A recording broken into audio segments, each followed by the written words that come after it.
Assalamualaikum, selamat pagi. Seperti biasa, salam literasi. Semangatnya masih puisi itu nutrisi. Dan masih sama dengan kemarin ya. Jadi tidak, walaupun semangatnya puisi itu nutrisi, tapi tidak membacakan puisi. Saya hanya mengumpulkan menangkap suasana-suasana puitik yang saya jalani di pagi ini. Dan ini lagi berangkat menuju kantor. Sebuah pertanyaan tentang gairah hidup. Ini agak seru nih, cocok kayak buat orang-orang di seumuran saya yang mungkin sudah di paruh baya dan dengan profesi yang clerical ya, rutin tiap pagi pulang sore, yang memiliki potensi kehilangan gairah, bukan kehilangan mungkin ya, tiba-tiba itu nyusut gitu, gairahnya itu nyusut, bahkan bisa jadi hampir habis gitu kalau gairah hidupnya, karena gitu-gitu aja. Nah, ini menarik ya. Sebenarnya ini tidak terjadi di saya sih, karena saya terus terang dari awal-awal menjadi ASN, jadi PNS ya, saat itu sudah memikirkan ini. Jadi saya dulu membuat blog waktu itu masih di Blogspot ya. Itu memilih temanya apa ya gitu. Ketika itu zamannya ada Raditya Dika ya kan. Dia bisa menuliskan sesuatu yang dalam kehidupan sehari-hari dia gitu. Lalu saya memilih PNS yang bahagia. Ya, masih ada blognya itu, blog PNS yang bahagia. Dengan semangat bahwa KPI saya gitu ya, capaian saya yang harus saya evaluasi itu adalah kebahagiaan, bukan atas jabatan yang nanti saya capai dan sebagainya. Achievement saya justru kebahagiaan, karena saya sejak awal sebenarnya ini boleh jadi cerita kita ya pagi ini ya. Jadi ketika saya mendaftar di kampus kedinasan di Setan dulu ya, dimana orang tua teman-teman mungkin di sana itu banyak yang bahagia betul ketika anaknya keterima di sana ya, karena kami kedinasan tidak ada free ya, biaya pendidikan free dan terjamin lah kelulusannya langsung bekerja gitu. Ibu saya bahagia betul karena memang saya mendaftar memang untuk ibu ya, untuk ibu. Namun yang menarik bapak saya almarhum itu tidak secara verbal menyatakan kecewa, tapi dia nampak secara tersirat gitu ya. Bahkan kalimatnya itu gini, saya masih ingat itu. Ya udah terserah, kalau mau jadi robot kamu. jadi mesin kamu.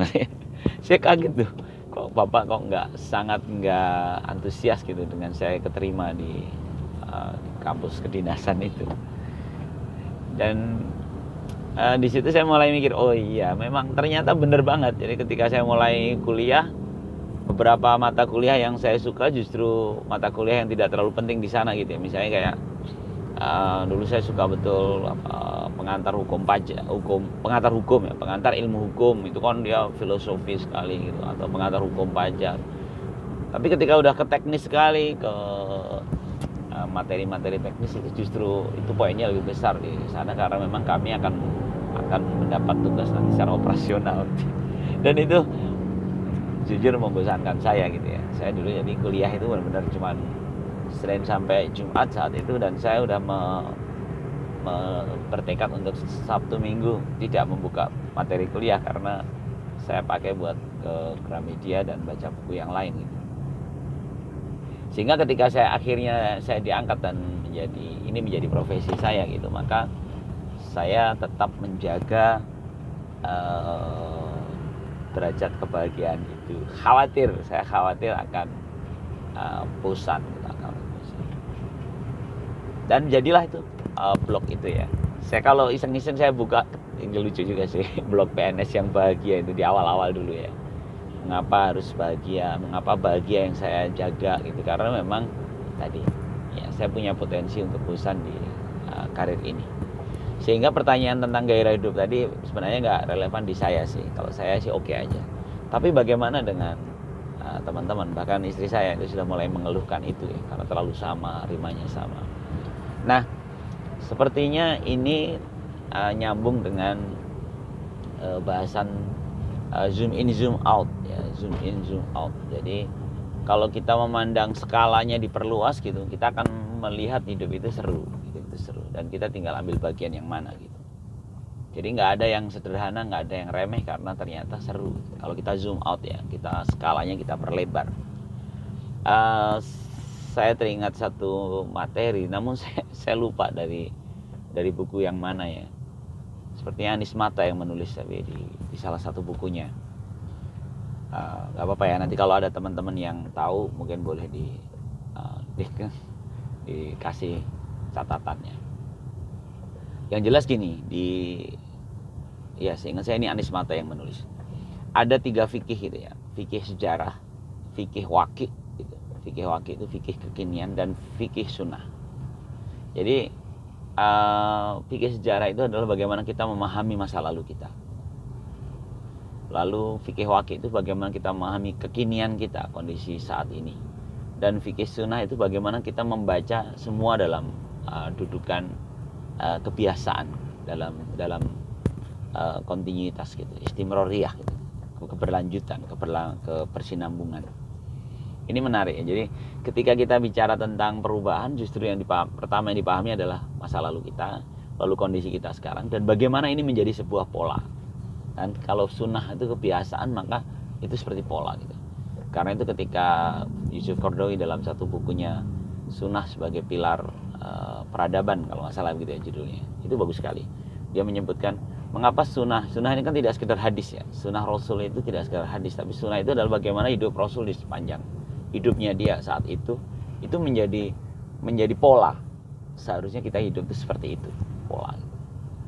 Nah, ini nyambung dengan tadi itu. Ketika kita itu hanya zoom in ya satu titik, bisa jadi kita terhenti gitu, bisa jadi kita bosan, bisa jadi kita kehilangan semangat gitu. Karena titik-titik itu sebenarnya ya namanya hidup ya, sementara gitu kan. Tapi kalau kita skalanya kita perlebar, kita akan menampak keseruan itu. Ya. Saya coba mengapa kata pola tadi. Mengapa di akhirnya setelah sejarah lalu kekinian justru kita belajar tentang sunnah, fikus sunnah. Mengapa harus membiasakan gitu, harus membangun pola itu. Sebenarnya itu adalah jadi gini, kebaikan itu mestinya tidak luar biasa. Kebaikan itu mestinya tidak luar biasa. Contoh ketika dulu zaman wali kota Solo yang akhirnya menjadi presiden itu belusukan gitu, dan tiba-tiba menjadi tampak luar biasa gitu. Wah, ada wali kota turun langsung ke lapangan gitu. Sebenarnya kalau kita terjebak pada kata luar biasa itu bahaya, karena sebenarnya seorang pemimpin itu harusnya ya seperti itu gitu. Jadi harusnya dia membiasa gitu. Seharusnya setiap orang melakukan itu gitu. Nah, ini memang godaan para elit gitu ya. Ketika dia sibuk ingin tampil gitu. Makanya pencitraan itu memang penyakit yang berbahaya ya. Ini sama dengan karat yang kemarin saya sampaikan. Sama dengan korupsi yang menjadikan karat rusak mesin. Sebenarnya pencitraan itu juga karat, karena kita akan menikmati kita dinilai hebat. Kita akan menikmati kita dinilai luar biasa. Padahal sebenarnya ketika kita melakukan kebaikan jangan sampai luar biasa.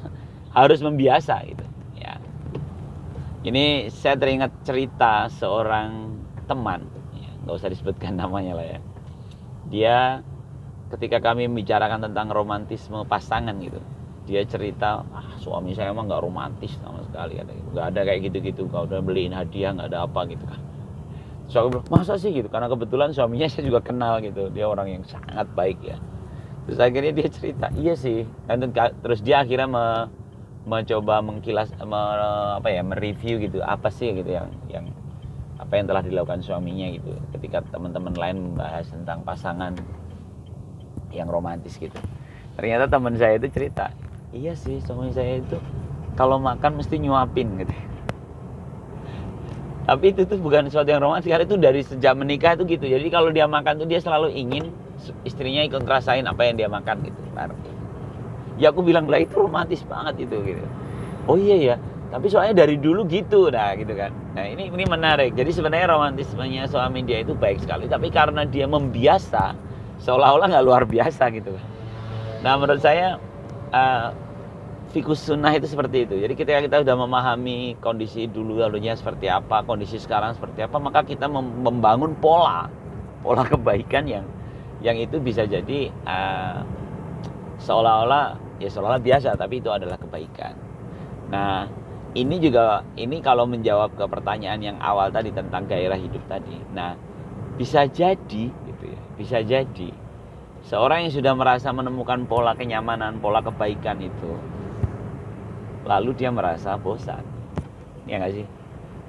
Ini yang kita balik sekarang ya. Kalau tadi harusnya yang baik itu tidak luar biasa tapi membiasa, tapi hati-hati dengan membiasa juga, karena ketika membiasa jangan-jangan kita malah terjebak pada kebosanan.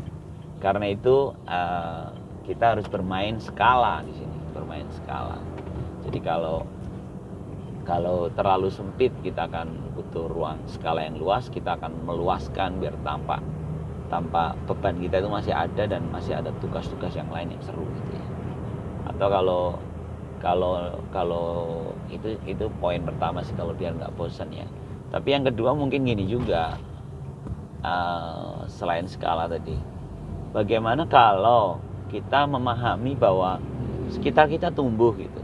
Misalnya contoh saya lah ya, bagaimana saya akan bosan dengan apa yang saya jalani ketika anak-anak saya tumbuh, tiba-tiba yang dulu masih kanak-kanak tiba-tiba menjadi anak muda gitu, anak ABG, dan tiba-tiba dewasa dan bersiap menikah gitu. Itu kan tumbuh, itu menjadi sesuatu yang seru ya, dan itu kayaknya akan menimbulkan gairah dalam kehidupan saya, karena kita selalu merasa ada project baru. Begitupun saya gitu, misalnya kita kan terjebak dalam entropi ya, karena kita adalah guluman alaiha fan, kita ada di bumi, maka kita akan rusak gitu. Nah proses merusaknya tubuh kita itu kan juga seru gitu. Kalau saya sih seru ya.